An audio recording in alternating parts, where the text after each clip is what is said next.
Primary school থাকতে, যখন primary স্কুলে পড়তাম, তখন একবার মনে হয় কিনে খেয়েছিলাম শখের বশে। তো এত বছর পরে এই প্রথম আবার কিনলাম খাওয়ার জন্য।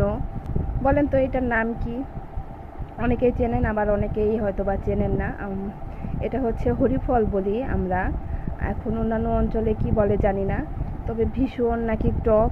তো আমি এখনও খেয়ে দেখি নাই, কিনে নিয়ে আসছি। স্কুলে গিয়েছিলাম আজকে অনেক দিন পর, গত এক সপ্তাহ মনে হয় যাই নাই স্কুলে।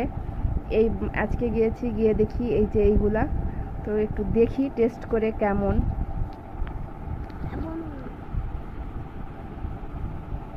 এটা একটু খেয়ে দেখি কেমন।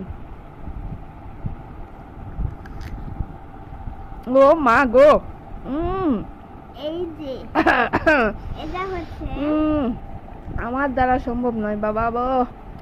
আমি খেয়ে দেখব কি অবস্থা! মাফসাই ভাই, আমি খাইতে পারবো না। মজা মজা? টক কেমন জানি। আর একটু ঝাল দিলে মজা লাগবে। তো নাও, টক বিট টক লবণ, আছে। বিট লবণ নাও।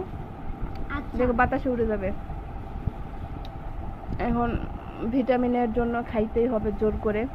আপনাদের ভাইয়ার কথা, পুষ্টিহীনতায় ভুগতেছো, খাও বেশি করে এগুলা। তো জোর করেই কিনছি, শখের বশেও বলতে পারেন। ওই যে মেয়ে খাচ্ছে দেখেন, ওর কাছে নাকি মজা লাগছে। মজা মা? অনেক মজা। অনেক মজা বাবা। খা ভাই, তুই খা, আমি খাবার পারবো না। তো আপনাদের কাছে কেমন লাগে অবশ্যই জানাবেন। এই হরিফল দেখতে কিন্তু একদম মাশাআল্লাহ। আমি বলবো এটা কিরকম, কিছুটা বলের মতন, আবার কিছুটা পেয়ারার মতন, আবার কিছুটা আপেলের মতন। তাই না? সব হ্যাঁ। একদম মিক্সড হয়ে গেছে।